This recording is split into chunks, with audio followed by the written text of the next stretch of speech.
Max Payne is a series so prevalent in gaming, I don't think there's many of you watching that would need even the most rudimentary of introductions. The first and second entries in the franchise are looked at as some of the best gameplay and storytelling in the medium, and on a personal note, that second entry essentially defines a good 5-year chunk of my existence. Max Payne's story reads sort of like a gritty New York detective novel mixed with a Dick Tracy comic strip, and it feels like a playable film noir story, a combination I didn't know I loved so much till I experienced it for the first time right here. Outside of my own personal experience though, the series' patented bullet time system would find its way into the zeitgeist so hard that I don't think it'll be too long until people start looking back on that moment the same way they would the release of Doom or Dragon Quest. Essentially meaning, it's a series that managed to completely alter the direction of popular game design as we knew it. Of course, that level of infamy would see Remedy achieving some serious success in the industry. Success that would let them, in a way, operate like Valve used to. Sure, they're not exactly churning out new releases at a blinding rate, but what does hit the shelves with their name on it always delivers in terms of creativity and outside-of-the-box mechanics or design.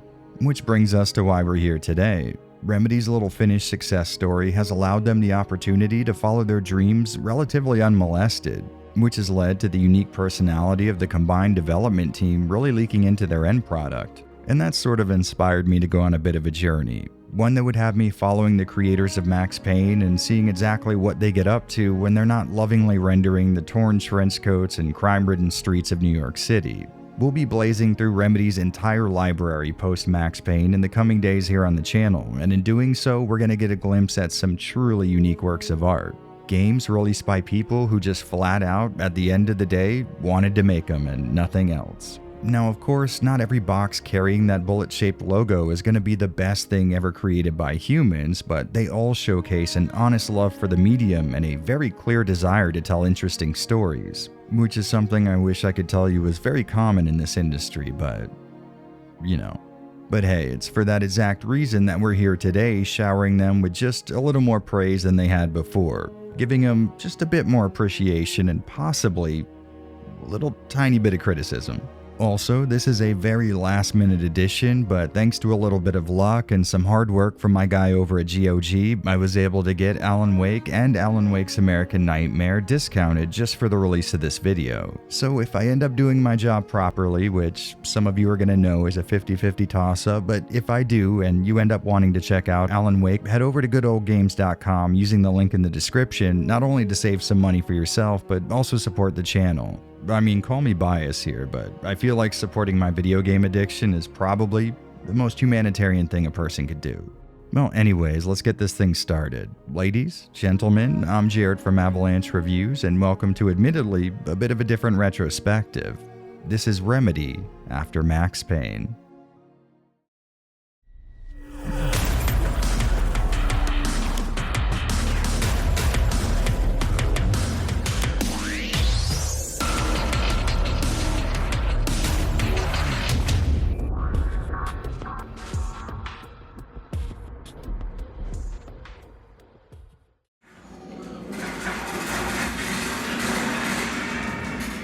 Okay, so 2 quick points before we get this thing started.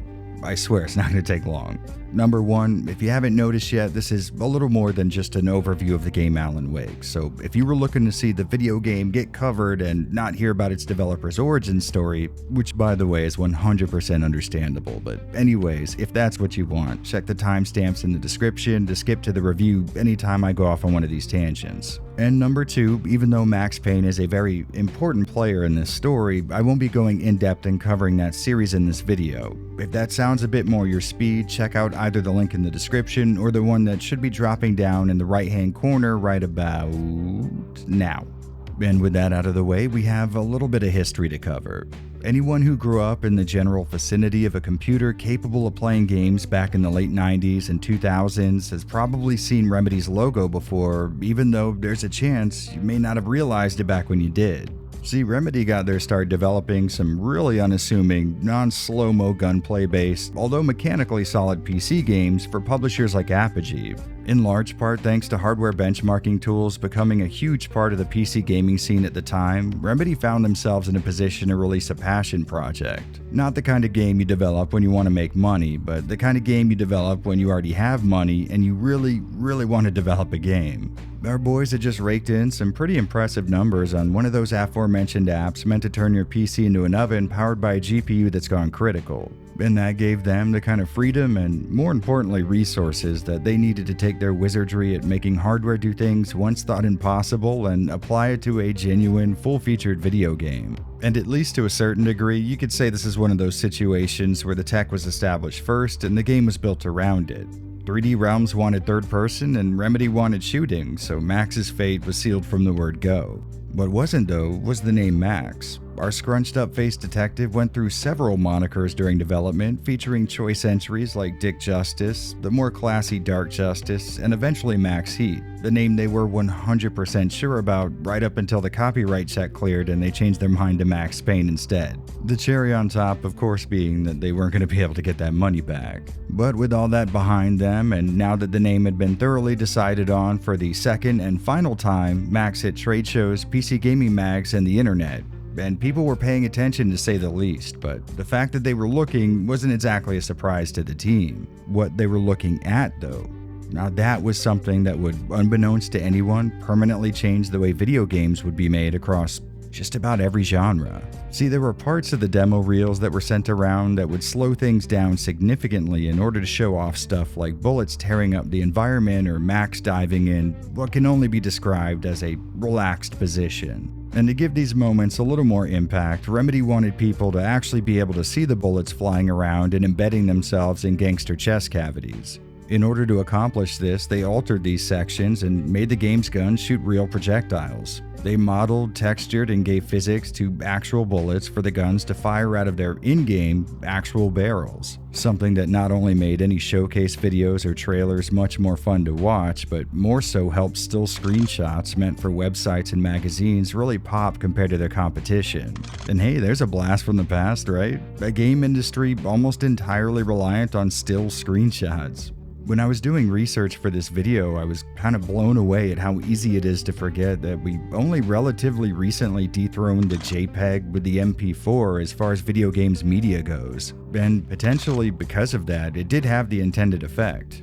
In fact, it had one that was a little stronger than they expected, you might say. The press and general public who saw this kind of stuff just assumed that's how the entire game worked, and when the fledgling studio started getting press surrounding the topic, they said screw it. I mean, they did already put the work in, and I think we can all agree it objectively makes the game better. So they implemented it wholesale, and I don't think I need to inform anyone just how successful of a release that made for it. The word was out. A deadly virus released into the city's corrupt circulatory system. Something wicked this way comes. Max Payne at large. Then when it came time to follow up that giant success, despite the ongoing flood of money into their accounts, Remedy was smart enough to know it was something they were going to need help with. That is, if they were going to ensure it was a worthy follow-up to the first game. So when Rockstar came knocking, Remedy was more than eager to work out a deal, and the fact of the matter is, they made out like bandits. They received the original game's budget plus 10 mil on top. A safety net that let them do stuff like add mocap animations performed by professionals, stop paying wholesome game devs to pose for comic book panel scenes and hire real actors, address a lot of the valid criticisms the first game got, and most importantly, create faces that have actual 3D animated elements. Because the walking in on me mid-taking a shit joke makes for some admittedly funny word-of-mouth advertising and general memery, but it's not exactly the kind of presentation you want to hang on such a brutal finale. Then make no mistake, that's exactly the kind of story returning writer Sam Lake wanted to create. And hey, smooth-voiced father of my theoretical children, and voice of Max Payne, James McCaffrey was back at the helm. Like all the bad things in my life, it started with the death of a woman. For all intents and purposes, we were dealing with the absolute best this team had to offer. It was all hands on deck. And the proof is in every in-game pixel. On launch, as far as I was concerned, Remedy had once again knocked the ball out of the park. Max Payne 2 was an even bigger hit than its predecessor, with the fans, and our finished superheroes were once again getting the recognition they deserved. Happy story, right? In the end, everyone lived happily ever after. Well, remember that deal we talked about with Rockstar? Like I alluded to back there, Max Payne 2, while a critical darling, didn't exactly live up to sales expectations. But worse than that, part of their deal with Rockstar stipulated the Max Payne IP would no longer belong to Remedy after 2's release. So it's a bit of a complicated situation. On one end, you've got Max Payne mega fans, like myself, crying in the corner over the prospect of Remedy no longer working on our favorite series anymore, but on the other hand, you have an unconstrained Remedy that's now free to work outside of an IP that they were clearly done with. So maybe now they can create some other games that maybe I can love with my entire being as well.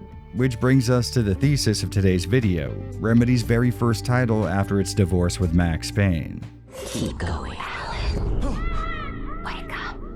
And as you might expect from a superfan, early out of the gate, I didn't know how to feel about this whole we're not working on Max Payne anymore thing. I mean, it's not like I didn't have faith or anything. Remedy had already proven to me that they were absolute masters of the art of connecting bullets with the sporadic limbs and heads of Italian and Russian mobsters. But from what I was hearing, they wanted to do something totally different, and I wasn't exactly sure how well these guys handled different. Adding to that, I had also heard they wanted to tell a different story, a more horror-themed one, and I don't know, at first I wasn't on board. Sam Lake I knew was a killer writer, but I wasn't sold on him being able to skillfully write horror. I mean, the two genres seemingly had nothing in common outside of, I don't know, maybe a focus on suspense? Well, anyways, as development continued and the news started to come out, it would seem like the entire dev team was using this project as a way to funnel their love for properties like Twin Peaks and the works of Stephen King, which I assume for most people would be a massive glowing green flag in their favor, but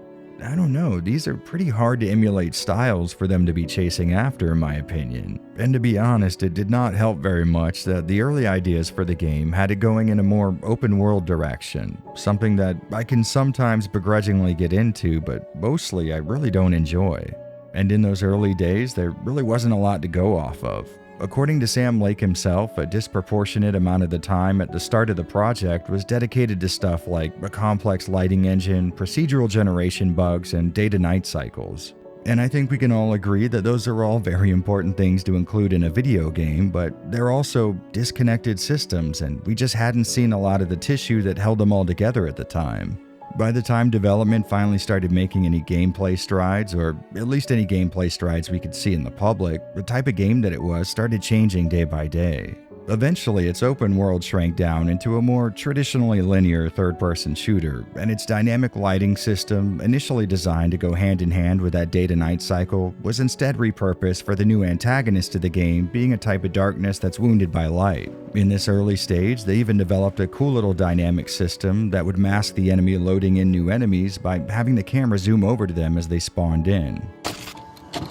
Oh hi there, post voiceover Jared here, and yes, I did just say the enemy loading in new enemies as opposed to the game loading in new enemies, and yes, I did just record this new voiceover explaining that mistake instead of fixing it. Just wanted everybody to know what they're in for. Which for some reason really seemed to fit the dreamy, storytime kind of atmosphere they were coming up with. And really, this was all good in terms of getting the game finished and shipped to fans, but the process of correcting course and finishing things up had taken the team a lot longer than expected, causing Microsoft to decide this project was going to be an Xbox 360 timed exclusive. So when it finally finished, Alan Wake released much later than expected and to a purposefully diminished audience. Yeah, things weren't exactly looking great for our sport coat wearing New York author out of the gate, but let's jump into the story and see what Sam Lake can do in a genre he's really only played around with in other stories. I wish you a good stay in my cabin. I'll come by later to check how you've settled in. And to meet your wife. I insist. Right as this story begins, the game flexes one of the team's greatest strengths, and that's solid character writing. Alan here is a famous author, one that's currently experiencing a pretty long bout of writer's block, which has understandably turned him into a bit of an asshole. Just don't! I don't want to hear it! God damn it, Alice! Alan's wife, in an attempt at getting him back into the groove of writing, books them a stay at Bright Falls, a little mountain town that seems like the perfect opposite of their current big city lifestyle. We take actual control over Alan on the ferry into town, and we're immediately hit with the kind of lovingly exaggerated characters that wouldn't feel the slightest bit out of place on an episode of Twin Peaks. When I first played the game, I had no idea what it was about, but I was sure of one thing, that there would be a murder by the end and this guy right here would be responsible. I'm sure you understand. Fair enough. You can trust me to be discreet. Once actually in town, we need to grab the keys to our place, which leads us to the local diner and even more awesome little glimpses into this town's everyday world via conversation. And while nothing inherently spooky is being discussed by anyone, it's pretty clear something strange is going on in Bright Falls. And I'm not about to point any fingers or single anyone out, but I will say that the shadow woman meeting me in the single darkest hallway known to man was not helping the situation. It's actually kind of awesome. The entire place just feels off in this really satisfyingly creepy way. I mean, the people are nice enough and no one's outright being mean to you or anything, but let's just say, as a whole, all of these conversations paint a definite picture of potential shenanigans with a real chance for malarkey. Well, regardless, we've got the keys now, so it's off to the cabin, which is where we discover that our loving wife, ironically, has a genuine phobia of the dark, and you really have to stop and appreciate what you're looking at here. Which is a horror writer married to a woman so scared of the subject matter of his books that she's prone to bouts of fear-based paralysis. I'm fine. Just get the lights back on, now. I mean, truly, it's cheese, but it works somehow. Really well, actually. It somehow skips around being lame and ends up coming right back around at feeling like an ode to lameness instead, which somehow makes it way more cool. Anyways, our guy Alan makes sure the place has working lights so his wife can cross the threshold, but it's not too long till those same old problems they were trying to escape in the first place end up surfacing again. Alice, thinking ahead, prepared a typewriter for him in an empty room and a psychiatrist for him to talk to, in case he gets the urge to write or deal with any unpacked trauma that might, say, lead to a writer's block, perhaps. And this triggers what I can only describe as a temper tantrum from Alan. God damn it! After the little tiff, our author heads outside, but just then the lights go out again, only this time they're accompanied by a scream a little outside the realm of "I'm afraid of the dark, please help me," and closer to "I'm being drug away by creation so far beyond the comprehension of my puny mind that my sanity is tearing away at this very moment." It is a very distinct scream. Alice?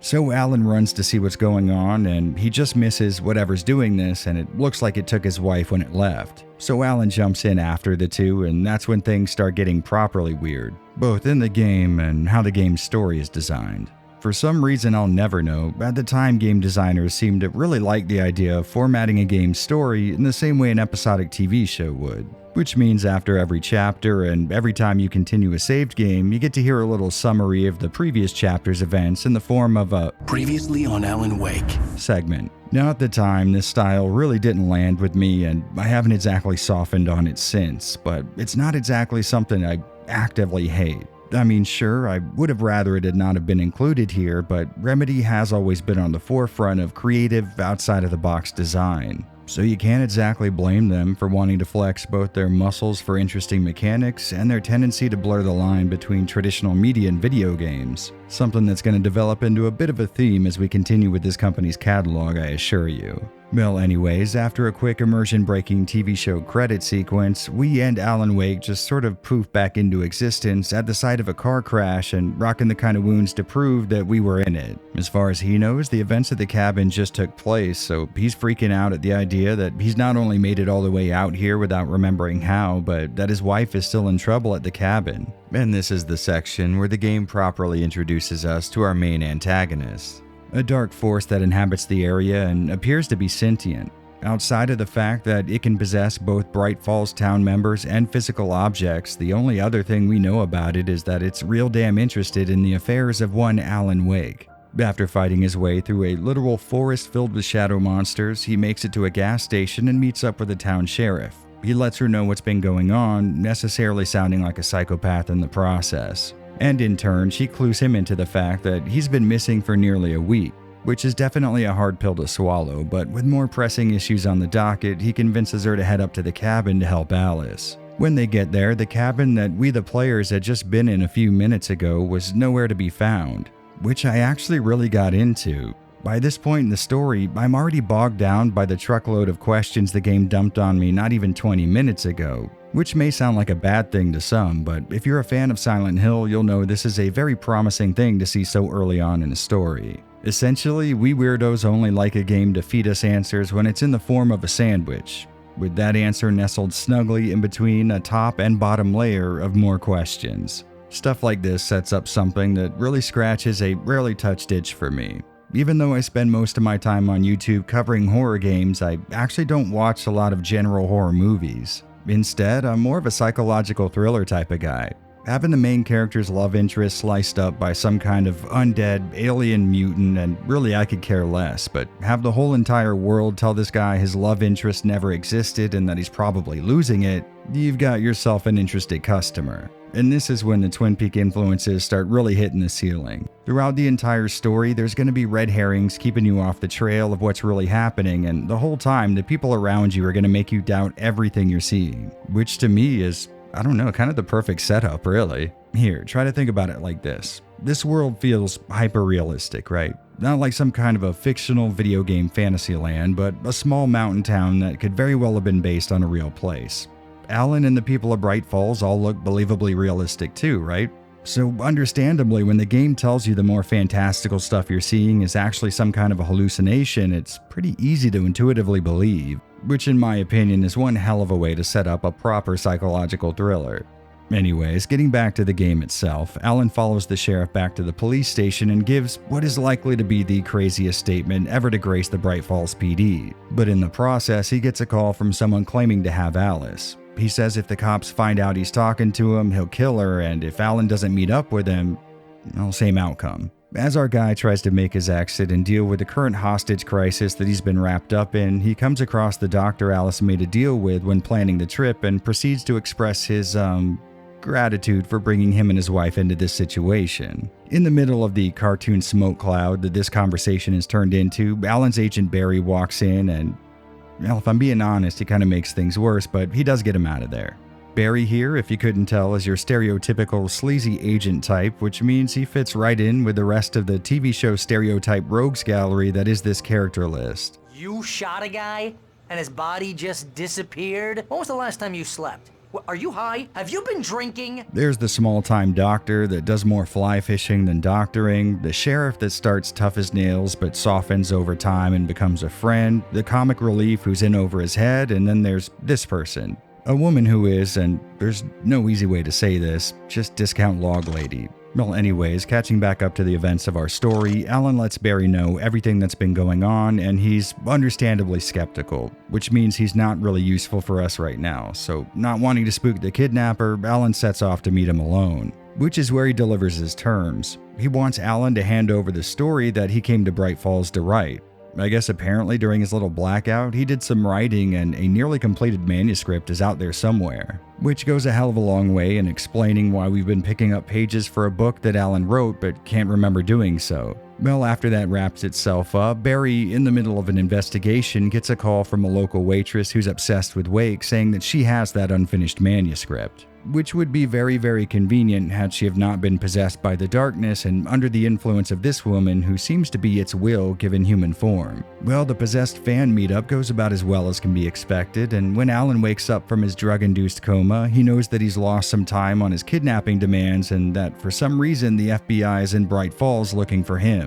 So we meet up with the aforementioned FBI agent, and this guy really doesn't seem to like our elbow patch-wearing friend. You move a muscle, I'll unload right in your goddamn face! And continuing with that whole character writing thing I was talking about before, Nightingale has this cool little quirk where he never actually refers to Alan Wake by his real name, but instead the name of other famous authors sarcastically.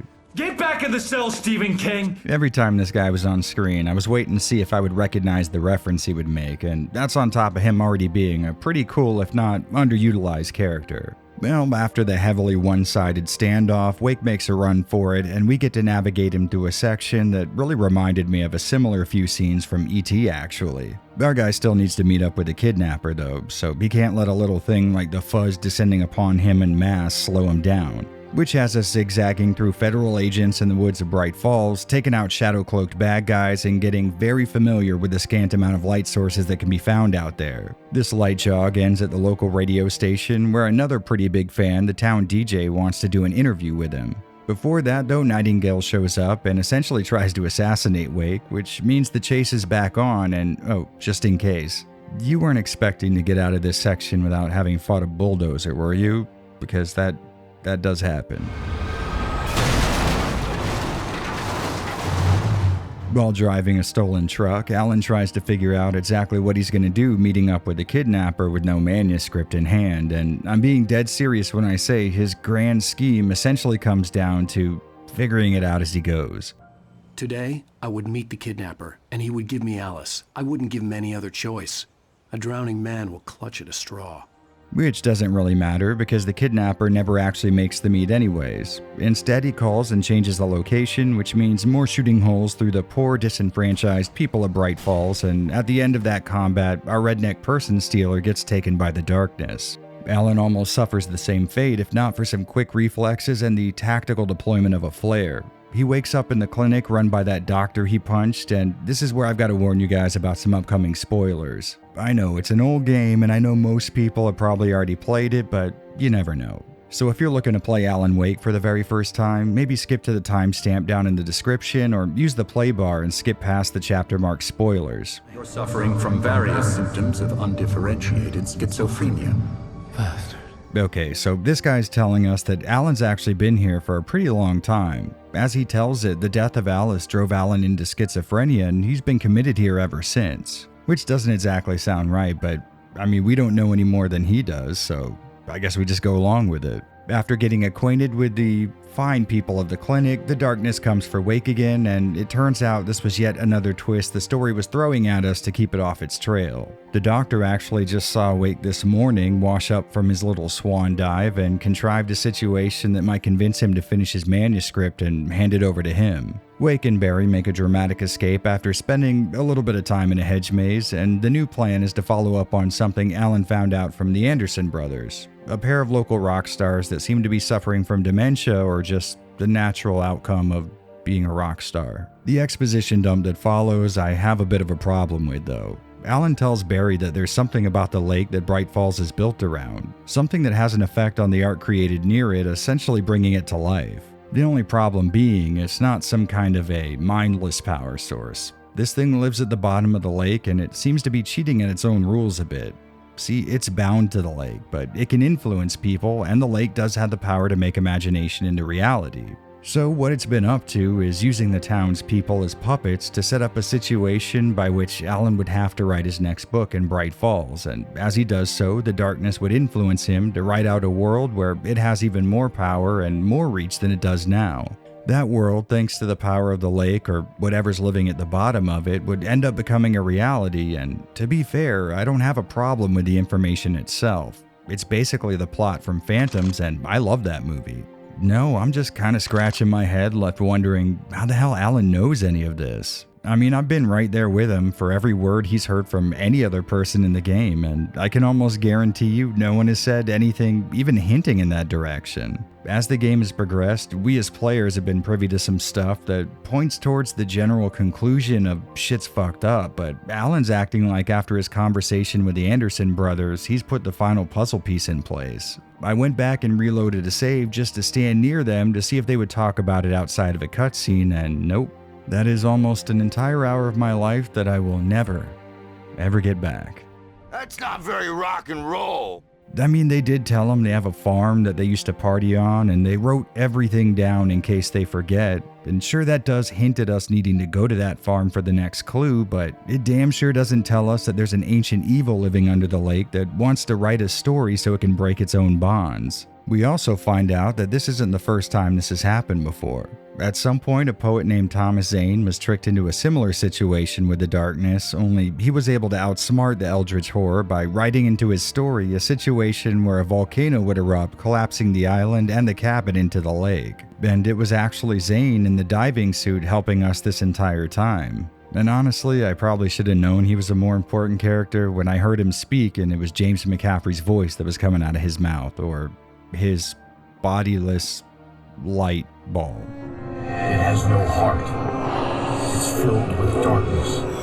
Back at the Anderson farm, in a stunning show of tactical thinking, Alan and Barry decide to get drunk while listening to Viking metal in a town where works of art can cross over into reality. These guys are lucky they didn't wake up in an Amon Amarth video. This great idea does, however, lead to Alan sort of unlocking a bit of his memory of the night his wife was taken by the darkness. It turns out it appeared to him and essentially made a deal.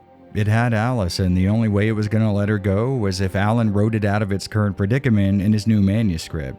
It seems like it learned from the last time it tried this, though. The darkness reads through Alan's work obsessively and keeps him under its persuasion the whole time to make sure he doesn't try anything smart. But somehow he was able to write himself a way out of it. And that's where the game starts for us. He crashed his car in his attempt to get away, and I guess that just jostled some of the memories down into the darker parts of his brain. But sadly, we can't exactly celebrate this newfound knowledge. Seems like the cops finally caught up to him, and Alan and Barry get to nurse their hangover in a jail cell for a little bit. But I think we all know exactly how this is going to go.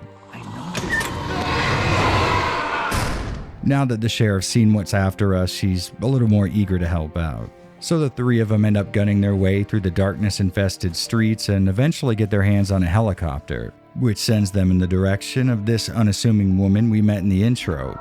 Young man, I've been waiting a very long time for you. Aside from, like I said before, being an homage to Log Lady, Miss Weaver knows about the darkness. Hell, more than knowing about it, she's been spending all of her time preparing for it. In what she calls the well-lit room, she keeps a weapon that only Alan can use to destroy the darkness, and if that sounds like trite, dime store, chosen one, thriller writing, do keep in mind we're still playing out the events that Alan wrote for himself. And through those events, when he actually gets his hands on this great weapon, it ends up just being an inline switch that his mother used to give to him to help him with his own battle with the fear of the dark. So Alan takes the thing to the lake where he last saw Alice about a week ago and just jumps in. When the forward manifestation of this thing comes out to fight, Alan hits her with a clicker, ending her ironically with the power that she gave him in his words. Or I don't know, maybe it's the lake itself that gives out the power. Either way, this thing's dead now. With the darkness at bay, he sits down to finish his story and put an end to all this, and normally this is where you'd put the happy ending, only according to Alan, he's got to make sure the story stays quote-unquote balanced. He says he knew he couldn't just write out a perfect situation and expect it to come true, so he made a bit of a fair trade. He took Alice's place in the darkness, freeing her but dooming himself to her fate, ending the game with the scene of Alan seemingly under the darkness's control saying, "It's not a lake. It's an ocean." Okay, so I think it's safe to say that I really liked Alan Wake's story. It didn't have the meaning or personal importance that their previous work may have had, but that's because they weren't looking to make Max Payne the next generation, and speaking personally, I don't know if anyone could have repeated that success if they tried. So they wanted something new, something scary and creepy, but also challenging and mysterious.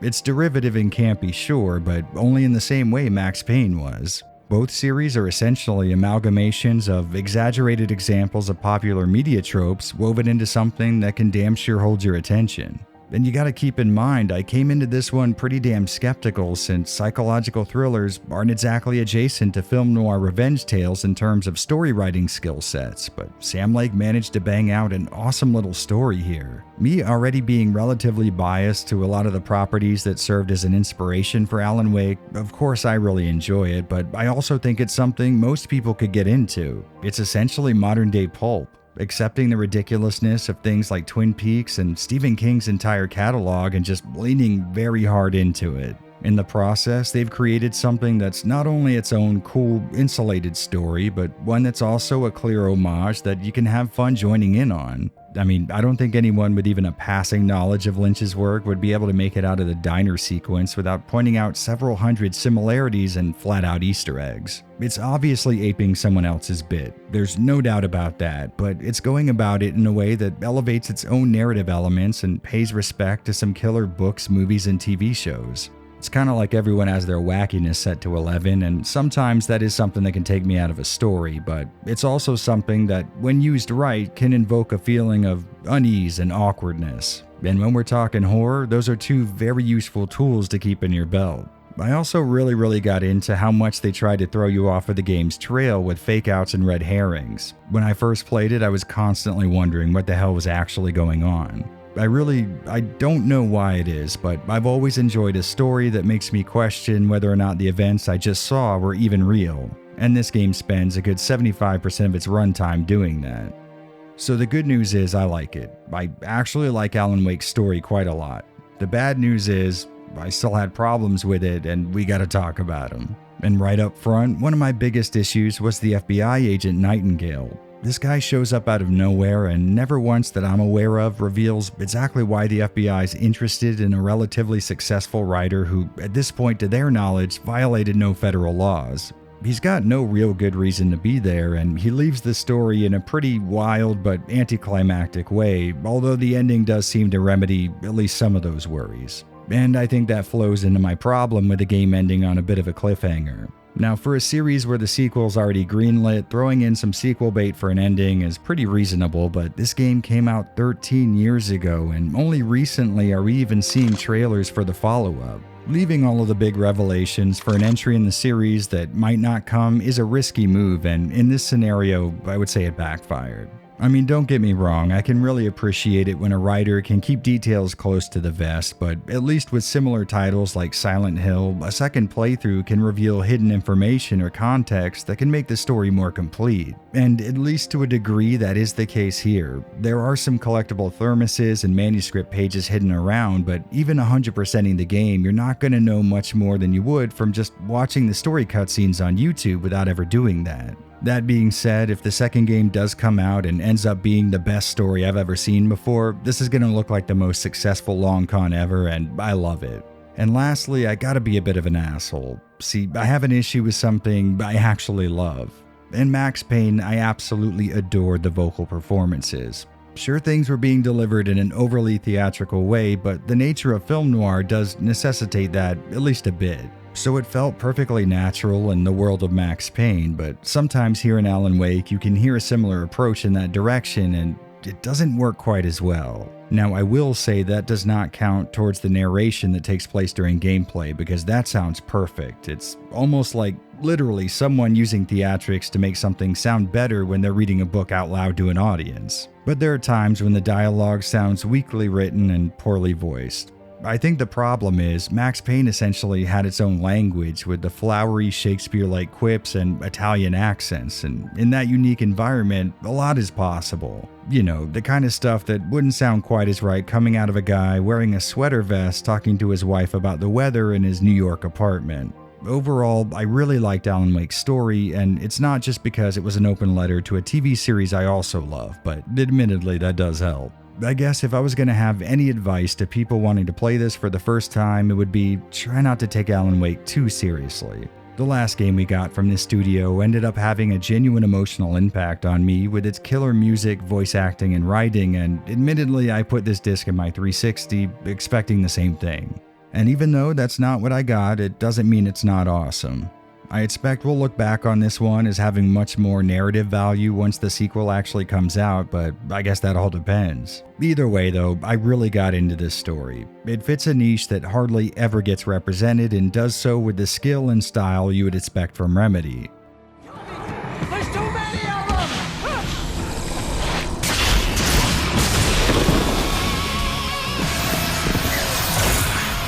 God damn.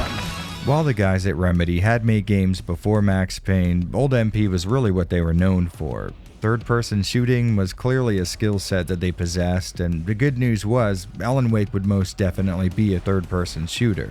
So out of the gate, at least as far as I was concerned, things were looking pretty good, especially because this was a component I knew they would handle well. It was just everything else I was worried about. I mean, don't get me wrong, Remedy had proven themselves to me 2 very memorable times in the past, but, well, let's put it this way. Just because someone built you a really, really nice bookshelf doesn't necessarily mean they would make a great candidate to wire your home for electricity. And to be honest, that initial development period had a lot of worrying news leaking to the general public.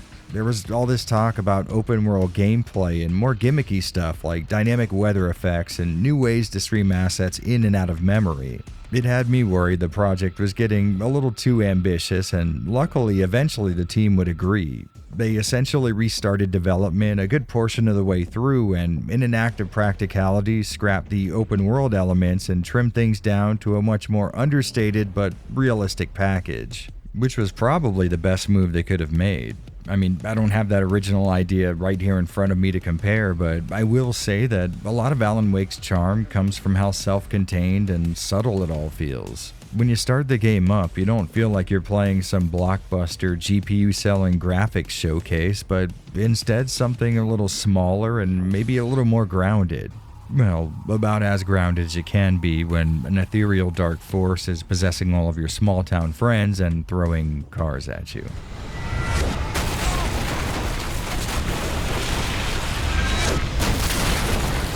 When Alan Wake finally hit shelves, after all the big plans, crushing defeats, missed deadlines, and straight-up restarts, we were left with... Well, I'm gonna be honest with you here, this game feels like Max Payne in a lot of ways. Now, when I said that, admit it, the first thing you did was mentally compare a fight in Max Payne 2 to one in Alan Wake, and if you did that, I can understand why you'd think I was crazy, but it's not the combat where the two are alike. In fact, I think we can all agree they're pretty damn separate in that department. No, it's everywhere else where Max's fingerprints can be found. First off, we've got a nearly useless, short, ineffectual jump that probably shouldn't have made it into the final product, a big contemporary American location broken up by linear game levels that have a focus on environmental interactivity, TVs that broadcast genuine shows made in-house for the game, the main character narrating events in real time as if they were recounting them after the fact. The ranger's office was locked. I'd need a key to get in. I mean, hell, that's all outside both games being named after their protagonists. This game is literally dripping with Max Payne in nearly every single way other than the combat, including level design and overall event layouts, and I think that makes a lot of sense. Those of you familiar with Remedy's handiwork will know they do love changing things up and attempting different styles, but here with Alan Wake, they were fresh off a huge success with Max Payne's 1 and 2. A fear of failing at that level of visibility would be a pretty damn good motivator for falling back on proven methods, if you ask me. Then, speaking of asking me, I just realized we're pretty far into the gameplay section of this video, but haven't really laid out exactly how the game plays yet. Let's fix that.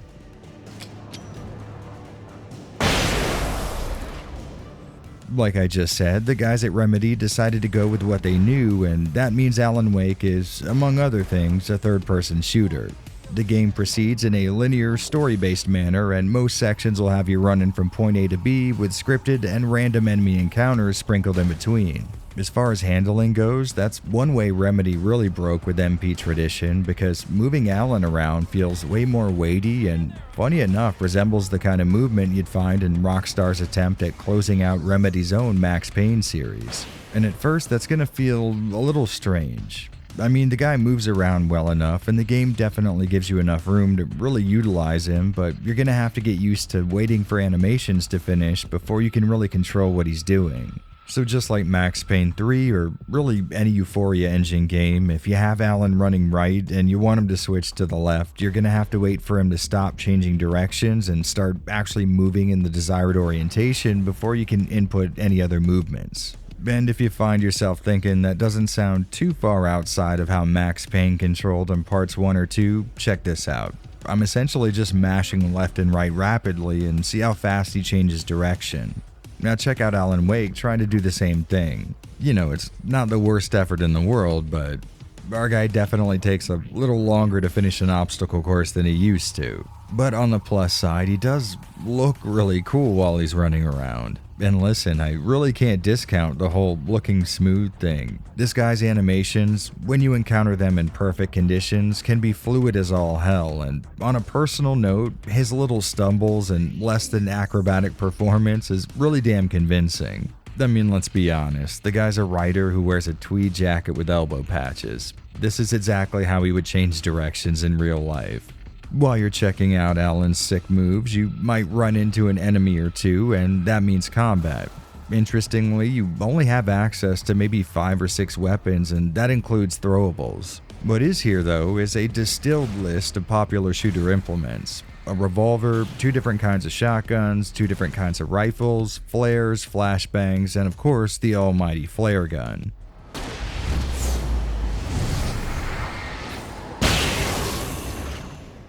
I'd say most of the time though, you'd probably just be using the revolver and flashlight. And speaking of which, your enemies are shrouded in this almost corporeal darkness, which means they're effectively invincible as far as you're concerned, so you're gonna have to rely on Alan Wake's other main mechanic for that one. Yep, light is the name of the game here, and I'll admit, it's a fun one. For the most part, you can just aim your flashlight, and the little reticle that appears over the enemy will let you know how close they are to being damageable. This can, however, be a slow process, so you might want to take advantage of being able to focus that light. This will let you damage the darkness way more effectively, but also drains your battery power, so you're going to want to make sure you don't keep your hand on that button the whole time. That being said though, if my experience is any indicator, most of you are never going to have to worry about that. The game loves keeping you stocked up with batteries, and I guess that's kind of unavoidable. I mean, making the enemies only killable after you spend battery power on them is a great idea, but in making the game playable for the lowest common denominator, they effectively take what should have been a limited resource and a really interesting mechanic and turn it into something that you never really have to think about again, as long as you can be trusted to pour a bowl of cereal without supervision. While navigating the dark woods, trailer parks, and 50s-style diners of Bright Falls, you can come across little out-of-the-way secrets that utilize a cool little mechanic. Alan's flashlight, aside from being necessary for both combat and, like, seeing stuff, it'll also illuminate writing that's invisible otherwise. This well-meaning graffiti contains little hints and world building, but mostly just points you in the direction of the nearest secret. In those secret areas, you can find collectible thermoses and manuscript pages, the latter being kind of an interesting idea. Thanks to the nature of this story and Alan himself as a character, it makes a lot of sense that we as players would be collecting his writings, and therein you'll find some really killer stuff. A lot of really killer stuff. I'd wager there's maybe an entire half of another game's story in those pages, at least lengthwise. And it's great that Alan will voice them for you as soon as you find them, because there's some awesome writing in there, but I don't know. I don't want to sound like uncultured swine, but I didn't keep listening to them past maybe number 8 or 9. It's a lot of content, and admittedly, I'd like to come back to Alan Wake when I don't have a schedule hanging over my head and maybe check out the rest of the story that I missed out on.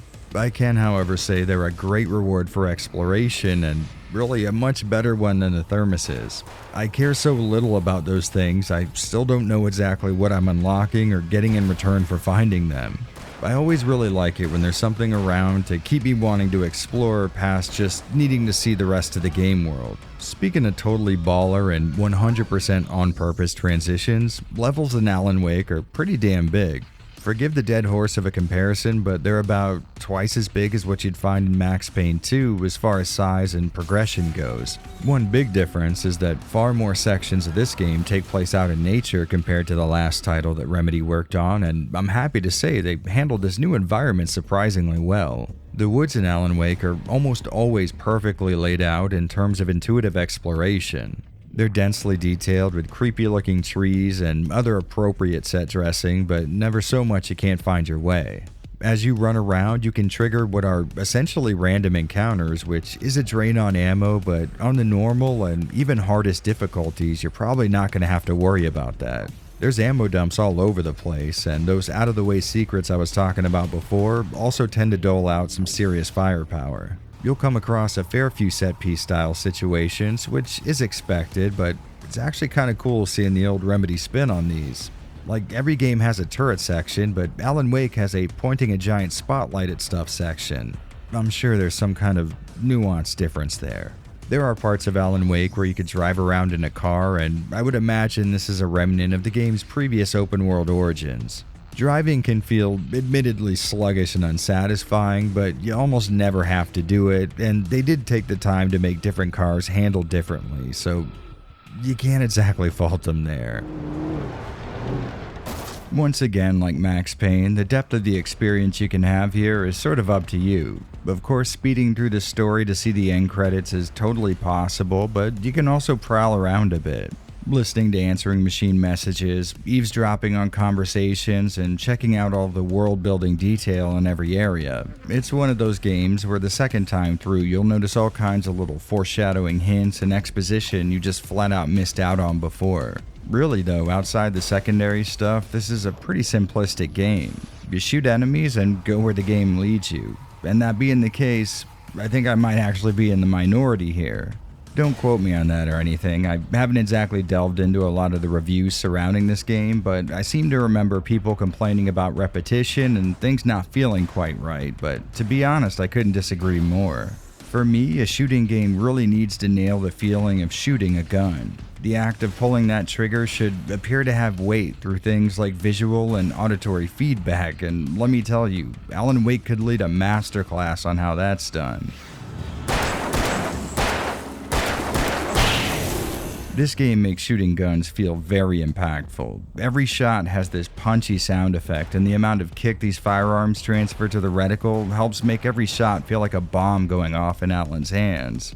You throw that together with a snap sound effect that lets you know you took down a bad guy, and you've got yourself a cacophonous symphony of bullets and bursting brain pans. Having to deplete the darkness shield of every enemy you come across, I guess could be a little repetitious, but honestly I really enjoyed it. Especially towards the middle of the game, you could start juggling between stunning enemies with brief shots of magnified flashlight to keep them stunned, while delivering damage to the ones you've already removed the darkness from. Basically switching between dealing out damage to their health or their shields. Admittedly, I'm not doing a great job of explaining all this, but the distilled version is, Alan Wake's shooting feels punchy and impactful, and the added darkness mechanic adds a little depth to the combat outside of just picking the right targets and actually hitting them with your shots. While you're doing that shooting though, you've actually got a pretty satisfying set of moves you can perform. I know I just criticized the game's momentum-based movement, but once you're used to how it works, you can really run circles around your enemies and set up some truly action movie-worthy scenarios. You're gonna have to make moves a few milliseconds before what feels normal to account for the animations and non-instantaneous direction changes, but once you wrap your head around that, it's a pretty easy system to make work for you. And thanks to the more fluid nature of all the animations, narrowly avoiding an axe swing and delivering a few hollow point rounds as a retort feels really damn smooth. With the kind of floaty but forgiving movement and healthy amounts of auto-aim, it's kind of like the game's letting you feel better at playing it than you actually are, but to be fair, the dodge button does a lot of work in that department. Hitting run just as an enemy attack is about to land will trigger this great slow motion dodge, and once again this combines with the fluid animations perfectly. Once you've started figuring out exactly how this game wants you to play it, you could take part in fights that action movie choreographers would have killed to have thought of.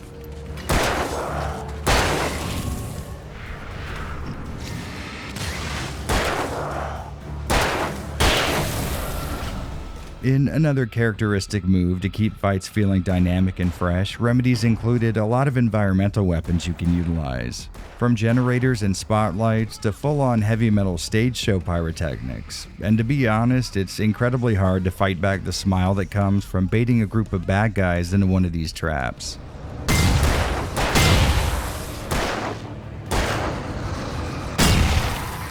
You know, as I'm writing these words, it's dawning on me that that's about it. Yes, you do also stand in rooms that story scenes take place in, but in Alan Wake, you're either running and shooting or you're not playing the game. All in all, it's a pretty easy to digest package, and truth be told, that's a benefit. Remedy was sure they knew how to make a good third-person shooter when developing this game, and while they were surely capable of doing something else, the whole shooter thing was guaranteed. So they attached a game style they understood to this new property as opposed to the way more ambitious but way less interesting sounding one they originally had in mind. And because I'm a massive fan of the style these guys fell back on, you most certainly won't be hearing any complaints from me on that front. Alan Wake turned out great in my opinion. The shooting feels punchy and hard-hitting. The light mechanic adds a twist to combat that'll have you needing to adjust your approach compared to other shooters. Once you're acclimated to the animation-heavy momentum-based movement, you could pull off some great-looking stuff. And lastly, the layout of story and gameplay sections, along with the entire pace at which things move, feels tight and well executed. This playthrough took me about 11 hours to complete, and I swear it felt like half of that. It's a killer video game all in all, and it's one I'm glad I came back to, but we all know that doesn't mean my complaint column is empty. So let's talk about some stuff that didn't exactly thrill me in Alan Wake. Did you call 911? Guess that one saw the light, huh? And to start off, I want to contradict myself and criticize the shooting. Now keep in mind, I've already told you this game's shooting mechanics are crazy satisfying and fun as hell, but I can't help but notice there's some kind of baked-in lag when it comes to pulling the trigger of your guns. It's kind of hard to describe, but there are times when it feels like I need to keep the fire button pressed down or maybe hit it one more time for Alan to actually fire his gun. Either that or it takes so long for him to actually fire after a button press that it feels like several presses are necessary. At first, I thought maybe I had to wait for some animation to finish or something before he would fire, but sometimes this happens when his guns were already raised and he wasn't moving around or anything. Truthfully, this doesn't get in the way too much, since Alan Wake isn't the most movement-based, fast reaction twitch shooter ever made, but every once in a while you'll have a perfect shot lined up, and for whatever reason our guy here will decide he forgot what step 1 in firing a gun is. One thing that compounds the issue is that Alan Wake fires as he's reloading the revolver one round at a time, meaning you might need that single shot for the last bad guy left in a room, but Alan fires it just a second after you wanted him to, and now the game is starting to prefetch the game over screen just in case.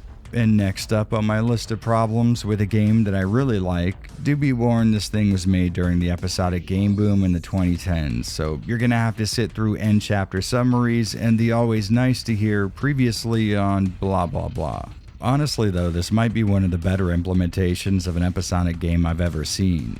It seems to really want to be an old TV show from the 90s anyway, so the whole thing fits in here stylistically much better than I can remember in any other game's design. And speaking of how the game was designed, at the time the RE4 over-the-shoulder thing was huge, right? So Remedy sees that and wonders, how can we put our Remedy spin on this? So they take that camera and switch shoulders compared to Leon, and that's fine enough. I mean, it's 2023 as I voiced this script, and even now I can assure you the amount of innovation that's come in the form of a third-person shooter is so slight it's almost immeasurable. RE4 has nailed that genre down pretty tight. I will say the perspective is much more zoomed out compared to what you'd find in RE4, and that shows off a lot of what's in front of Alan, which is always nice. The real issue comes into play when you start running and the camera shoots down a few inches so it can get a cinematic angle of the protagonist. And in its defense, it definitely does that. Alan looks cool as shit as he's running around, but the problem is, in doing so, the camera drops down to the ground and swings around so that it's nearly filming the front of his left shoulder, so Alan ends up running angled towards the upper left-hand corner of the screen.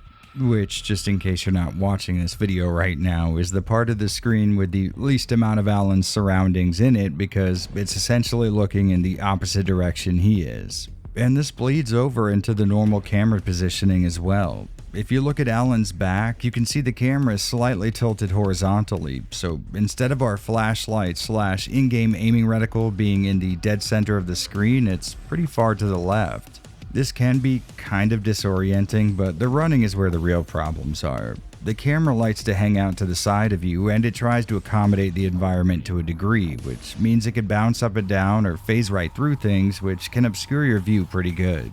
It got to the point where when I was running, I would try to accommodate for the camera, physically, in the real world, like I was there with Alan, but as you can imagine, that's not ideal. Keeping with the subject of movement, all of Alan's flashy and fluid animations can't account for every possible type of terrain he could be standing on, so it's not uncommon for you to come to a dead stop while running because a plank of wood or some rock messed up your stride, or maybe tricked the game into starting but not finishing some step-up animation. This isn't exactly common, but it will happen a few times an hour and definitely in the more tight spaces, so it can be annoying. And speaking of annoying, I always enjoy it when a game allows for FOV adjustments, as I tend to like a more wide field of view, but in Alan Wake, the wider you go, the more Alan gets pushed to the left of the screen, which can exacerbate some of the problems I was talking about before.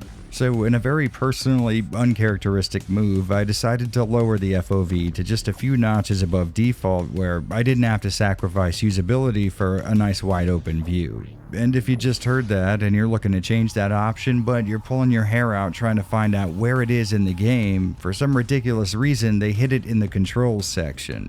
There, I saved you one very frustrated Google search. And with the complaints finished, I want to remind you guys that I already said this is a great game. What may not have come through when I was listing all of those critiques is just how minor they all are. Alan Wake feels great to play, and I've always really enjoyed it. This most recent playthrough didn't change that in any way, but I was kind of interested when I started noticing all of the game design elements that seemed to perfectly mirror stuff in Max Payne 2, especially since I used to think the two couldn't be further away from each other. I guess with its narrative genre change and how radically different AW looks compared to New York's premier mobster exterminator, it is kind of easy to not be thinking Max Payne when playing it. What you probably will be thinking though is, damn, this sure is a fun video game I'm playing. I'm always intense and moody. It makes me very attractive and mysterious. Alan Wake is a really interesting title in a lot of ways. Not only is it a really solid video game that's worth checking out all on its own, but it's also a game that was intended to prove Remedy knew more than just trench coats and bullet time. These guys had delivered critical smash hits twice in a row, and everyone wanted to know if this next one would be where they'd stumble, and had the game had been released in its original form, who knows. Luckily, our boys leaned on what they know when times got tough, and what they know is how to deliver an awesome story-based third-person shooter, so if that's what you were looking to play, boy do I have good news for you.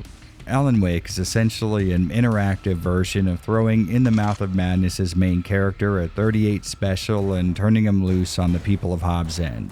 It's fun, it's dark, there's guns, explosions, and sick ramps, pretty much the total package.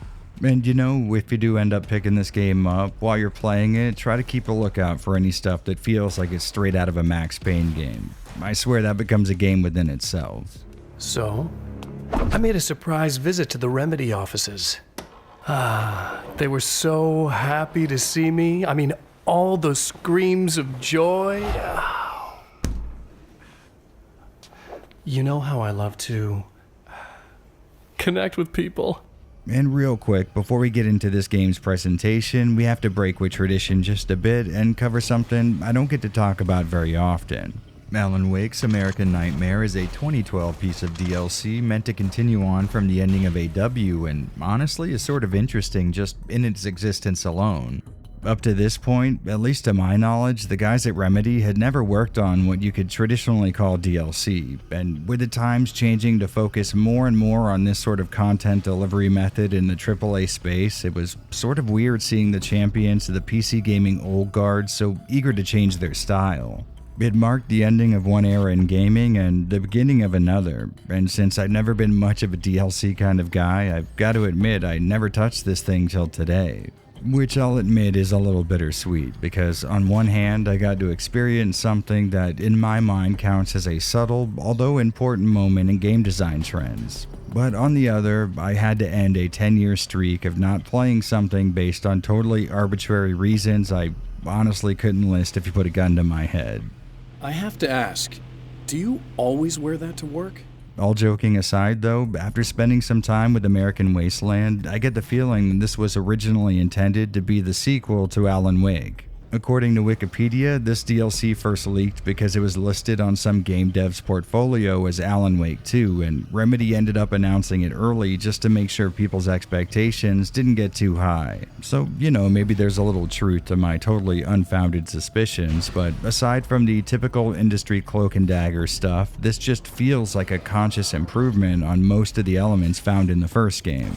Instead of it clearly being the same systems, mechanics, and engine ported into some newly fabricated setting, American Nightmare has gameplay that feels substantially tuned up and improved on when held up against that initial AW release. It doesn't feel like some chunk of content held off to lure in new buyers, but instead it feels like a better playing and looking version of Alan Wake. Now, I'm going to contradict that a little bit by saying it's not exactly something I'm going to be able to physically point at and show you, but if you'll allow me to be a less credible source of information than usual, when the controller's in your hands, the improvements are undeniable.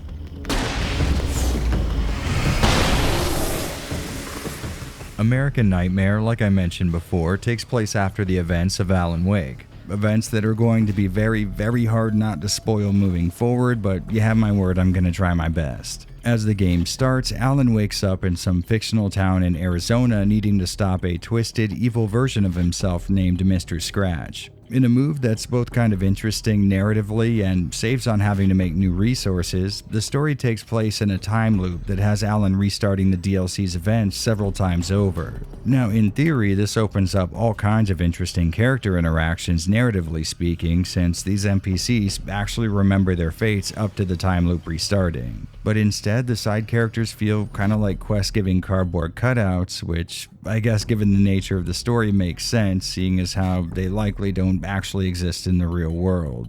And since we're on the subject of not existing in the real world, if hypothetically speaking, Alan Wake is Remedy taking a shot at David Lynch's Twin Peaks, then American Nightmare represents an interpretation of the, in my opinion, much better Lost Highway. American Nightmare tells a very similar tale about a doppelganger representing some kind of gross exaggeration of Alan's baser desires or emotions and him needing to be taken out before he assumes full control. The old battle between two warring factions in a single psyche thing. Always fertile ground for a cool story, and I'd say American Nightmare is no different. It may not be this substantially large event in the universe of Alan Wake, but it plays by the same rules as the original, and for a piece of DLC, I'd say it offers a little more than you might expect for the time.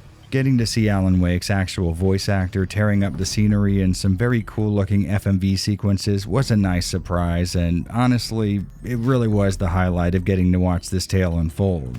Outside of that admittedly cool novelty though, I'd say American Nightmare offers up just enough story to entice you to complete it.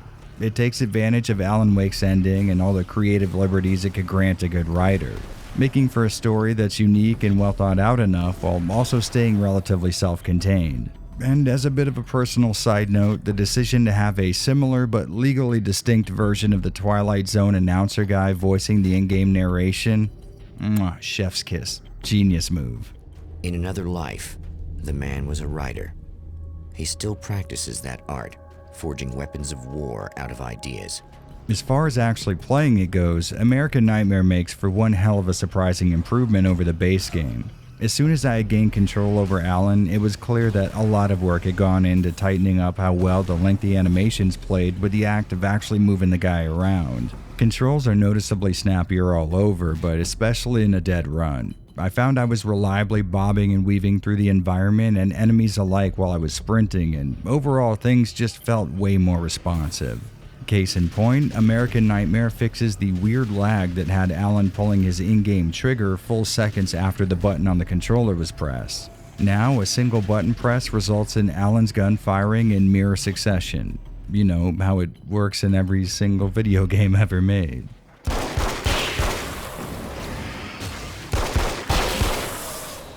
And like you would imagine, the tighter controls and more satisfying shooting makes for one hell of an improved combat system. American Nightmare had me genuinely excited at the introduction of more bad guys because it meant I could continue trying to recreate old Arnold Schwarzenegger movie scenes through the clever manipulation of ragdoll physics. Contributing to this is a completely reworked arsenal that's more than double the size of what can be found in the base game. All of the new guns are crazy fun to shoot, and I imagine the fact that they focused on semi-auto weapons this time around doesn't hurt either. And listen, I'm just as appreciative for all the improvements as the next guy, but I feel like they kind of take the focus away from the stuff that was outright changed. For example, American Nightmare ditches AW's more linear design and layout for a concept closer to what the game was originally intended to be. AW is laid out like a small, relatively simple open world. The game's events and story are tied to a time loop, so there's not going to be much variety in locations you'll see, but it's clear what they were going for here. With the repeating events, a mechanic was added that would let Alan gain access to stronger weapons as he collects manuscript pages, and honestly, these two elements together sort of feel like they would have made for a really fun open world game had things have gone to plan in AW's development. With the more open design, getting from point A to B is more important than before, so I'm happy to say Alan's little invisible stamina meter drains much slower than before. In fact, the damn thing drains so slowly I was maybe halfway through the game before I even realized it was there at all. As you go through the game's events over and over, the odds get progressively more stacked against you, which means mobs of bad guys that more than double the amount you'd see at once in the original game. And with all the previously mentioned improvements, I came to see enemy ambushes as little rewards getting thrown my way. There were a few other tweaks, like the flashlight no longer passively chipping away at the shadow that protects the Taken, so you'll need to focus its beam in order to damage it. At first, this seems like it would be a really big deal, but focusing it no longer interrupts reloads and it still allows for pretty fast movement, so it ended up working just as well as the original did. What doesn't though are the visuals, or at least a few elements of them. American Wasteland seems to have a more smooth, simplistic image with less fine details, which isn't bad or good, but throw that together with the screen effects that have been dialed back significantly, and you've got yourself a picture that certainly doesn't look bad, but just lacks a bit of the character the original had. And the new NPCs definitely didn't make it out any better. They are noticeably less detailed than Alan or even the smallest character from Alan Wake, but again, it doesn't mean they look bad. They just sort of stand out when sat right next to a character that clearly had a lot more TLC put into his creation. On the plus side though, the heads-up display has been simplified and made to scale much better to higher resolutions. It actually looked so good and kind of minimalistic in a way that I broke with my usual tradition and left the HUD on for this playthrough.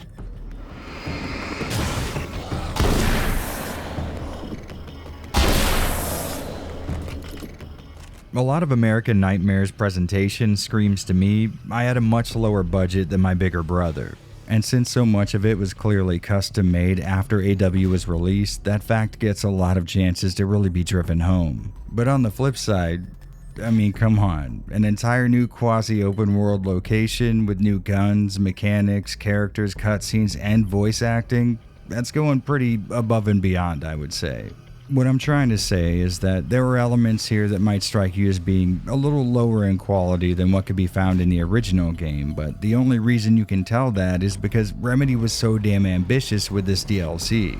And besides, for every downside, I could name 3 positives anyways. In fact, after playing this, I was left scratching my head as to why the improvements made here weren't migrated into the relatively recent Alan Wake remaster. I mean, don't get me wrong, I love an accurate touch-up of a beloved classic, but I also can't stop myself from imagining American Nightmare's award-winning action ported into AW. But we're gonna dive into that whole remaster business later. For now, the takeaway is American Nightmare is amazingly fun both before and after the fact that you consider it's just a cheap piece of DLC. If you're like me and you tend to stay away from stuff like this, trust me, it's worth breaking that habit for American Nightmare's sawed-off shotgun alone.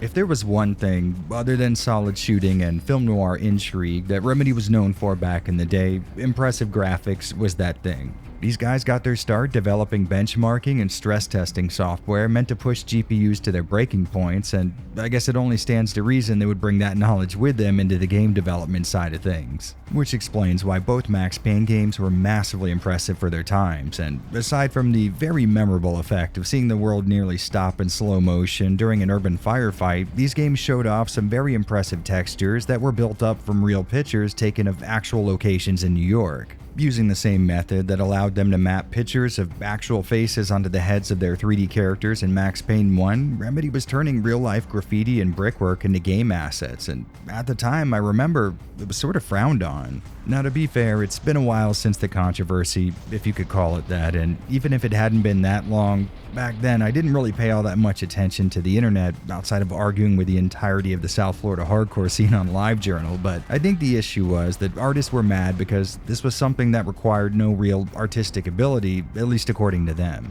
And I don't know. I mean, personally, I think Remedy's method made for some incredibly sharp and realistically detailed backdrops for the game to take place in, but if the absolute mess that is this channel hasn't clued you in yet, I'm no artist. So I guess my take on this decades-old controversy that you likely didn't know about anyways, and I certainly didn't have to bring up is, who gives a shit? No. put it back on here. They're spying on me there. Look, the point I was trying to make is that Remedy was well known for their appreciation of cutting-edge graphics tech, and judging solely by the game's progress before the development reset, Alan Wake was well on its way of perpetuating that.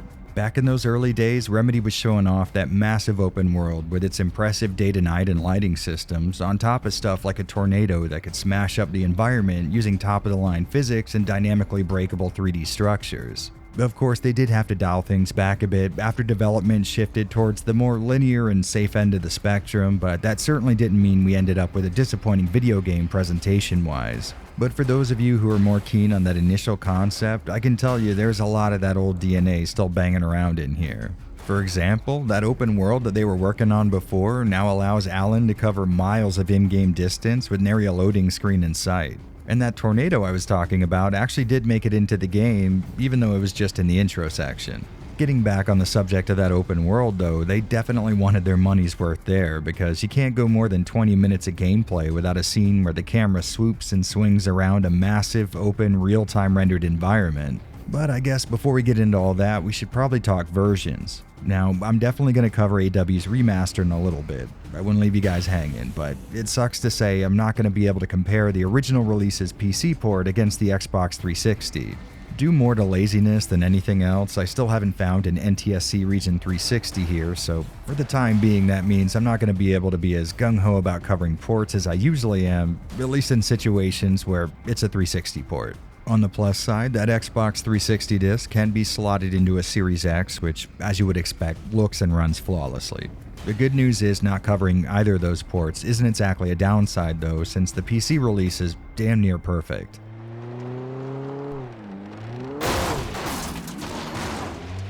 Ever since its launch, Alan Wake on Steam has had zero issues dealing with modern versions of Windows that I've been able to find. A feat that might not sound like all that much till you stop and think about just how many 360-era PC ports need to be hacked just to run on Windows 10. And that's outside of stuff like patches that'll let them interact with modern GPU, storage, or memory standards. Alan Wake, on the other hand, requires zero extra DLLs to download or trips to the PC Gaming Wiki. It's good to go straight out of the box. Continuing in that same category, even back when it first launched on PC, I always remember being very impressed by how well Alan Wake ran on my absolutely dogshit Windows Vista gaming PC. At the time, I had what only could be described as a Frankenstein low-end machine, made up of hardware that was either on sale at the time or hand-me-downs, and yet I could still get a pretty smooth frame rate out of this game. Sure, it may have only been 30 FPS, but I mean, hey, that's all you could expect out of the 360 port back then anyways. Plus, instead of getting an internally upscaled 720p analog component video signal out of the 360, I was enjoying a crisp, all-digital native 1680 by 1050. Luckily, nowadays, I'm rocking the kind of PC that could probably run several hundred instances of Alan Wake simultaneously and still not be hardware bottlenecked, so I can't exactly speak on its performance, but I can say that maxing out settings on PC will have this game, in some scenarios, looking like something that's slated to come out next week. And I'm being dead serious. AW can look absolutely incredible, and even though a discerning eye will be able to spot generations old animation and lighting tech, no one could say it doesn't look good from a modern lens. Now this next point is going to be interesting to me and me alone probably. See, I'm the kind of guy who always disables motion blur. It's an old habit from back when forgetting to leave that option unchecked could result in your Radeon 6950 melting through the foundation of your house. Well, I mention that because Alan Wake seems to have been made with motion blur in mind, and that makes a lot of sense. This was a pretty common tactic back in the day to mask frame rate fluctuations and general choppiness. It was most definitely a band-aid on a machete wound, but hey, those were the times. That's the sanest thing I've heard in a while. There can be times when the blurry screen can combine with erratic movements in combat to obscure threats both up close and off in the distance, but overall I wouldn't call it disruptive. And to be fair, it does definitely lend to the game's style visually. That being said though, if you're sensitive to motion blur or you find yourself getting a lot of motion sickness, you're probably going to want to turn this off because this is a pretty strong implementation of the effect. If you're not aware yet, and I honestly don't see how you could be watching this video to this point, but if you're not, Alan Wake uses the hell out of the whole light versus darkness trope, so it only makes sense it would also play heavily into its visuals. And I am very happy to say that Alan Wake uses that old, noticeably artificial looking, deep, well-defined, thick style of real-time lighting, an effect that was used heavily back in its era when light paths and reflections couldn't be generated automatically from protocols like ray tracing. You know, I say this a lot as a joke or sarcastically, but truly, it was a better time. Of course, we couldn't cast light back then like we can today, so with realism more or less out of the picture, artists just started coming up with more flashy, less realistic looking effects. They would make light shafts more opaque and visible for style's sake, or maybe fill a room with colored lighting. Similarly, shadows look like sentient puddles of ink as opposed to semi-transparent projections reacting naturally to the world around them. Everything lighting-wise seemed to have more visual mass to it in those days, and Alan Wake came around at a time when the industry was trying to move away from all that. So as you can imagine, I am very happy that Remedy decided to not do that. Honestly, it's pretty damn cool, and it actually fits the theme of the game really well. In Alan Wake, light is a weapon and darkness is like an actual tangible substance. Almost like both of them have a physical presence in the room and take up actual mass. It is a very, very interesting effect, and it looks great as you can see. But more importantly, it's one that manages to look satisfyingly unrealistic without tripping my "this is obviously fake" sensors. Meaning it's not so stylized that it can't convince you into being able to believe it is what it looks like. Really though, and keep in mind this is coming from a lighting snob, I don't think Alan Wake's environments get nearly enough praise. I mean, sure, it's impressive how big they are for not needing to be broken up by loading screens, but more than that, I was blown away when I saw how much of the environment had animations and seemingly physics applied to it. And that really is something when you see the average Alan Wake level held up against most games of its day. I mean, there were some killer looking titles out then, but Alan Wake's backdrops just have too many small moving details to even count. Since we're running around a small mountain town surrounded by trees, this effect gets a lot of time to show itself off, and at least for me, it ends up being one of the most impressive features in the game. It's something, all right. As you make your way around, the grass and trees are always moving with the wind in some kind of way, which can be immersive as hell. And when bad guys are near, the wind kicks up real nice, treating you to a terrifyingly awesome effect where everything looks like it's at the epicenter of several hurricanes converging at once. I'll be honest though, I'm way more impressed at how well Remedy was able to shove this whole dark and light mechanic into the game's visual design so well. For example, just in case you haven't been watching this entire video, for a majority of the time in Alan Wake, you're going to be exploring a spooky dark forest and looking for a way out. And as you might imagine, it can be pretty easy for a player to get lost in a dark forest when they don't know where they're going, so instead of putting 2D waypoints on screen or having some kind of a constant compass needle leading you in the right direction, in a genius move, Remedy just made your destination noticeably brighter than where you are now. It's actually kind of impressive in its simplicity. I never had issues getting around in this game, one, thanks to really solid design that let me feel like I was navigating when in reality I was being led around by the designer, but two, because if I ever got lost, I could literally just climb a rock or go to the top of a hill and look for the only source of light for miles. And now that I've finished that point, I'm sure most of you have already started typing in the comments section, and yes, there is an on-screen compass. But because the game was so well laid out visually speaking, and I was able to navigate without a problem, I could do something longtime viewers will know I love doing, and that's turning off the heads-up display. Yep, that way the screen has minimal annoying pop-up clutter on at all times, which is something that can really get in between me and immersion. Even with the HUD off, you're still going to see some elements like pickup prompts and reload indicators, but trust me, it's as good as we got here. Of course, if you absolutely wanted to, you could just leave the HUD on and use the waypoint in the corner, but trust me, you're really not going to need it, and the game feels much better when you're navigating manually, or as manually as humanly possible. Really, the only useful info on the HUD is your flashlight's battery level, and honestly, that's it. Like I said before, focusing your torch is going to drain your batteries, and if it's your first time playing the game, you're probably going to want to keep an eye on that, but that battery level actually regenerates pretty fast when you're not using it. So if you're looking to turn the HUD off, but you want to keep that flashlight functionality, just use the focus mode in short 2-second bursts, or for just a quick blast to stagger an enemy so you could get some spacing and let its normal beam wear them down.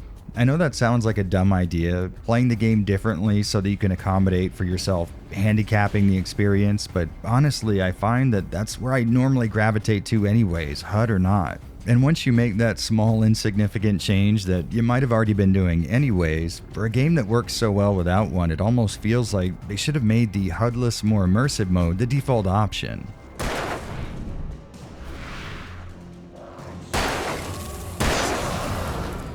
Alright, so moving away from my insane idiosyncrasies and onto remedies, these guys scattered QR codes around the game that you can scan, and sometimes it'll bring up a piece of extra lore or some random meme.